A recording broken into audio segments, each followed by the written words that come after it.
ஒரு பெரிய தேவையோடு இந்த சத்தத்தை நீங்கள் கேட்டுக்கொண்டிருக்கலாம். இந்த தேவைக்கு நான் என்ன செய்வேன்? யார் எனக்கு கொடுப்பார்? யார் எனக்கு இருக்கிறார்? யாரால இந்த காரியம் செய்ய முடியும் என்கிற ஒரு பெரிய கேள்விக்குறியோடு இந்த சத்தத்தை கேட்கலாம். ஆனால் ஆண்டவர் உங்களுக்கும் எனக்கும் வாக்கு கொடுக்கிறார். வெண்கல கதவுகளை ஆண்டவர் உடைப்பார். இரும்பு தாழ்பாள்களை முறித்து உங்களுக்கு இடம் கொள்ளாமற் போகும் மட்டும் ஆசீர்வதிப்பேன் என்று வாக்கு கொடுக்கிறார். ஆண்டவர் வாக்கு கொடுக்கிறார். உங்களுக்கு வரவேண்டிய பணமா இருக்கலாம், உங்களுக்கு கிடைக்க வேண்டிய பணமா இருக்கலாம். ஆனால் ஒரு வெண்கல கதவுக்குள்ளே மாட்டி இருக்கிறது, ஒரு இழுப்பு தாழ்பாளுக்குள்ளே மாட்டி இருக்கிறது. ஐயோ, நான் என்ன செய்வேன்? கடினமான இருதயமாச்சே, கடினமான மனிதர்களாச்சே, எப்படி அந்த பணத்தை நான் மீட்டுக் கொள்ள போகிறேன்? எப்படி அந்த ஆசீர்வாதம் எனக்கு வரப்போகிறது? சிக்கக்கூடாத மனுஷனுடைய கையிலே சிக்கிருச்சு.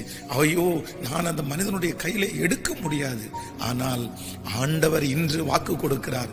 உங்களுக்காகவும் எனக்காகவும் வெண்கல கதவுகளை உடைப்பார், இரும்பு தாழ்பாள்களை முறிப்பார். எந்த இடத்திலிருந்து ஆசீர்வாதம் வருவதற்கு தடையா இருக்கிறதோ அந்த தடை வெண்கலமாய் இருந்தாலும் இரும்பாய் இருந்தாலும் கர்த்தராகிய ஆண்டவர் வாக்கு கொடுக்கிறார். நான் முறியடிப்பேன், நான் உடைப்பேன்.